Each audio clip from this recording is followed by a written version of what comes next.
임대를 목적으로 건축을 했는데 공실이 많으면 어떨까요? 생각만 해도 끔찍합니다. 건축을 고려할 때 가장 중요한 부분이 수익성인 만큼 손해를 볼까봐 건축을 망설이시는 분들이 많을 겁니다. 그래서 오늘 이모부께 수익성을 높이는 건물을 짓는 방법을 여쭤보았습니다. 건축주들이 어떻게 하면 수익성을 많이 올릴 수 있는지 그거에 대해서 고민을 많이 하잖아요. 수익성을 올릴 수 있는 방법이 있는지, 어떻게 올릴 수 있는지 궁금해요. 먼저 계획을 잘 세워야지. 그게 제일 첫 번째야. 그죠. 근데 오늘은 계획은 좀 잘못 세웠지만 설계를 변경을 해가지고 수익을 올린 거를 한번 예를 들어서 좀 설명을 해줄게.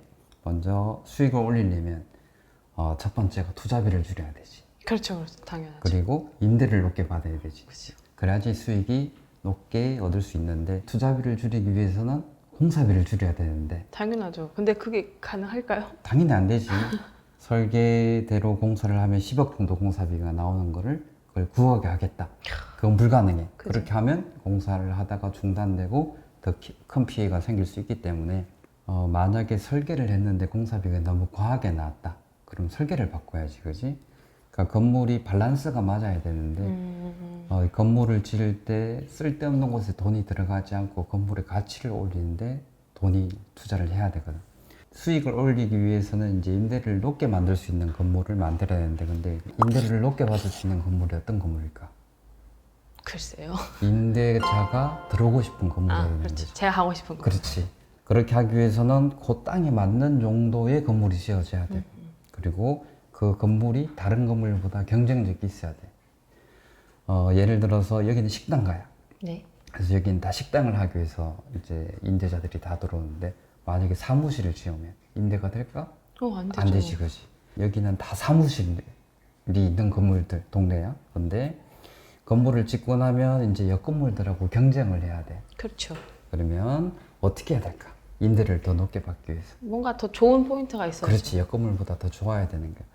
그 만약에 옆 건물보다 경쟁력이 있게 되면은 공실이 생겼을 때 먼저 임대가 될 거고, 임대료도 더 많이 받을 수가 있는 거야. 수익성을 올릴 수 있는 방법을 정리를 하면, 첫 번째가 임대자가 들어오고 싶은 건물을 지어야 된다. 네. 그리고 같은 정도의 주변의 다른 건물보다 경쟁력이 있어야 된다.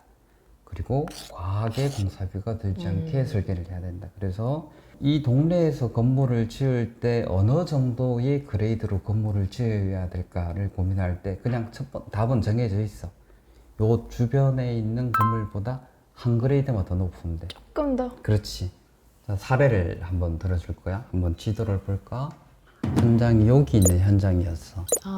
영등포역 바로 앞에 있고, 요 거리가 영등포역의 먹자골목이야. 네네. 그래서 여기에 요것들이 다 식당들이거든.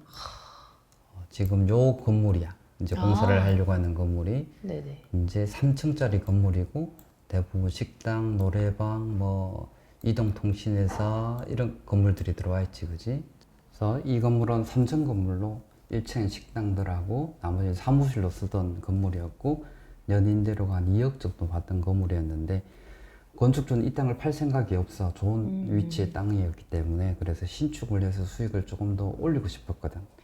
그래서 기존 건물을 허물고 신축을 계획을 했고 설계를 했는데, 구조를 철골, 철근, 콘크리트로 설계를 했어. 되게 튼튼한 거잖아요. 튼튼하고 대부분 이제 초고층 건물들에 사용되는 건물. 그래서 1, 2층은 식당, 나머지 3층부터 13층까지는 사무실로 설계를 이미 마친 상태였거든. 그러니까 요걸로는 문제가 별로 없지, 그지? 그죠? 더 튼튼할 것 같은데요? 근데 여기 이제 수익이 좀 문제가 있는 거야. 수익을 조금 더 올리고 싶다. 그러면 첫 번째가 여기가 철골, 철근 콘크리트로 설계가 되어 있는데, 이거는 일반적으로 철근 콘크리트 구조에 비해서 공사비가 20-30%가 더 나와. 너무 많이 나오는 거죠? 전체 공사비에서는 20-30%는 큰 금액이거든. 그리고 용도가 먹자 골목이었기 때문에 1, 2층을 식당으로 하고 나머지 층은 사무실 용도가 맞는 건가? 식당가에. 별 문제는 없을 것 같은데. 별 문제는 없는데, 주변 환경이 그러니까. 문제가 뭐였냐면 여기 땅은 주차 제한국이야. 그래서 차를 주차를 못해. 그게 큰 영향이 있나요? 그렇지. 사무실 같은 경우는 주차가 어느 정도 확보가 돼야 되는데, 문제가 뭐냐면 이 주위에는 사무실 건물들이 있거든. 거긴 주차가 돼. 그럼 아. 거기에 비해서 경쟁력이 떨어지잖아. 그죠, 그죠. 입지적인 위치는 좋지만은 여기에 일을 하시는 분들 입장에서는 좋지 않은 건물이 될 수 있는 거야. 자, 그래서 여기를 설계를 다시 했어. 아예요? 아예 다시 했어. 아. 이거는 정말 건축주한테 큰 용기가 필요하죠. 왜냐하면은 계획 다 세우고 설계까지 다 했는데 이걸 처음부터 다시 설계를 한다는 건축주는 쉬운 결정은 아니야. 그래서 이제 이걸 어떻게 바꿨느냐 하면은 메디컬 빌딩으로 바꿨어. 아예 그럼 병원만 다 채워놓은 거예요? 용도 자체를 메디컬 빌딩으로 바꾼 거야. 아. 그래서 구조도 원래 철근 콘크리트였는데 철근 콘크리트로 바뀌었고, 왜냐하면은 이 건물은 기둥하고 기둥 간이 거리가 그렇게 길지 않기 때문에 철근 콘크리트를 하더라도 구조적으로 안전했거든. 근데 어. 다 병원으로만 채워넣었다고 했잖아요. 메디컬 빌딩으로 한 이유가 있나요? 우선 여기는 영등포역 앞이고 앞에 버스를 타는 곳도 많고 해서 대중교통의 이용이 아주 많고 통행이 많았어. 그리고 바로 옆 건물에도 이제 건물이 좀 높은 건물이 하나 있었는데 여기도 병의원들이 들어와 있었고 식당하고 사무실들이 막 복합적으로 섞여져 있는 건물이었어. 그래서 경쟁력이 있다라고 생각을 한 것이 여기 건물에다가 병의원으로 꽉 채워서 메디컬 빌딩으로 만들면 분명히 옆에 다른 건물들에 비해서 경쟁력이 있다라고 판단을 한 거야.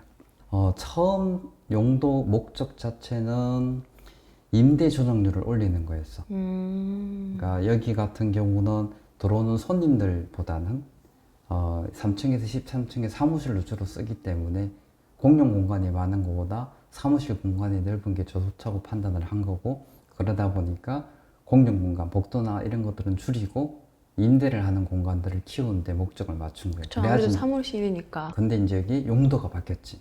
그죠. 그러면 3층에서 13층으로 오시는 병원을 찾는 손님들을 고민을 해야 되는 거야. 그래서 1층의 상가 면적을 줄였어.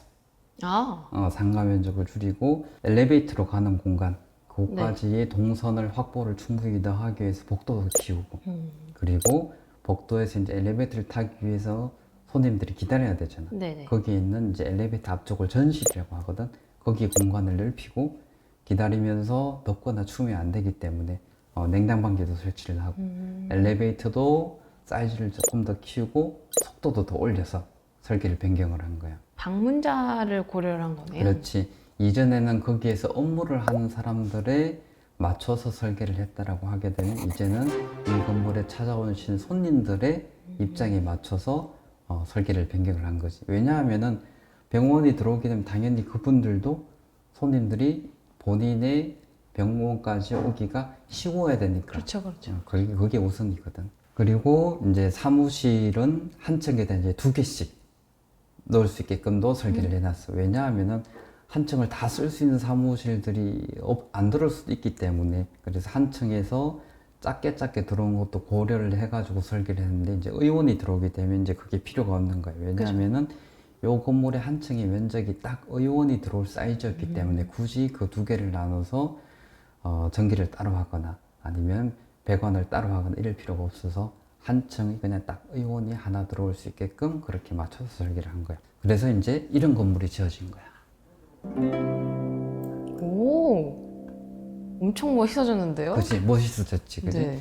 지금 간판을 보면은 다 병의원이야. 네네. 그래서 1층에 약국, 그 다음에 1층에 커피숍을 넣고 2층까지 이 커피숍에서 임대를 할 수 있도록 내부 계단까지 만든 거야. 자, 그래서 계획대로 1, 2층은 약국하고 커피숍을 넣었고 나머지 층들은 다 의원으로 입주를 했어. 여기가 연 원래 2억 정도 임대료를 받았거든. 네네. 근데 신축을 하고 나서 임대료가 8억 정도가 된 거야. 미쳤네요. 그래서 신축을 해서 추가적인 수익이 6억 정도가 더 생겼고, 네네. 공사비를 대출을 했기 때문에 그 대출한 이자가 1년에 한 1억 정도 나가가지고 실질적으로 여기는 신축 전하고 후의 차이가 5억 정도의 순수익이 더 생기게 된 거야. 변경을 했더니 그렇지. 수익이 더 커졌네요. 만약에 변경을 하지 않았다라고 하게 되면 수익이 지금보다 많이 더 떨어졌겠지. 그리고 사무실들은 임대가 자주 바뀌지만 병원들 한번 입주를 하게 되면 병원 바뀌지가 않아. 근데 병원은 들어오는 게 한계가 있잖아요. 그치, 한계가 있지. 그걸 다 채워넣으려면은 이제 여기에서 건축주가 대단한 게 있는 거야. 아, 그러니까 사실은 건물을 짓고 나서 임대가 안 되면 건축주는 조급해질 수밖에 없어. 그렇죠. 그래서 여기다 원래 계획한 용도가 아닌 다른 정도가 임대를 들어오고 싶다고 하게 되면 이제 흔들려. 당장 그치. 임대를 받을 수 있으니까. 그치. 근데 여기는 건축주가 기다린 거야. 그러니까 왜냐하면은 메디컬 빌딩 같은 경우는 전체를 메디컬로 다 채워야지 건물의 가치가 올라가는 거거든. 그죠. 그래서 그 중간에 뭐 식당이 들어온다거나 다른 정도가 들어오게 되면은 가치가 조금 떨어져. 그래서 여기는 건축주가 1년을 기다렸어. 정말 대단한 거야. 엄청 배포가 크시네요. 배포가 큰다기보다는 본인의 생각을 믿은 거지. 이렇게 해야지 더 좋은 건물이 될 수 있다라고. 처음부터 설계를 바꾸는 순간부터 용도가 바뀜에 따라서 거기에 맞춰서 건물을 모든 것들을 세팅을 했기 때문에 거기에 맞는 건물을 짓고 거기에 맞는 건물 용도의 임대자들을 다 찾은 거고 1년이 걸렸지만 다 그 계획에 따라서 임대를 다 채운 거야.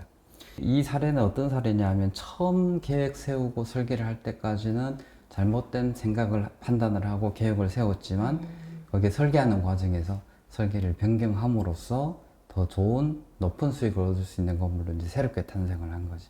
이 건축주하고는 아직도 전화하면서 통화를 하면서 이제 지내. 저 같아도 통화할 것 같은데요? 수익이 그만큼 났는데. 앞으로 이런 사례들은 시간 날 때마다 얘기를 해줄게. 아주 좋아요. 자주는 못할 거야. 안 돼요, 자주 해주셔야 돼요. 자주 못하겠지만 시간 될 때마다 이런 사례들을 얘기를 해줄 건데 수익성의 시작은 계획을 어떻게 세우냐에 따라서 이제 하늘과 땅 차이로 많이 바뀌게 되는 거예요. 그래서 건축을 할 때는 건축 계획을 잘 세우는 게 제일 중요하다. 그런데 건축 계획을 세워서 하더라도 이게 아니다 싶으면 설계가 다 끝났다고 하더라도 변경을 해서라도 바꿔야 된다. 설계까지 비용이 전체 사업비의 한 3~4% 정도밖에 안 돼. 얼마 안 되는. 그치, 얼마 안 되기 때문에 공사가 들어가기 전이라고 하게 되면 내가 판단한 것이 잘못됐다고 생각되게 되면은 바꿔서라도 할 용기가 필요하다. 수고했어. 네. 이번에 소개해드린 영등포 현장은 총 36개의 시공사가 공사비 입찰에 참여하였다고 합니다. 건축주가 받아본 시공사들의 공사비 범위와 실제 현장 공사비가 궁금하신 분들은 더보기와 고정 댓글 링크를 확인해주세요.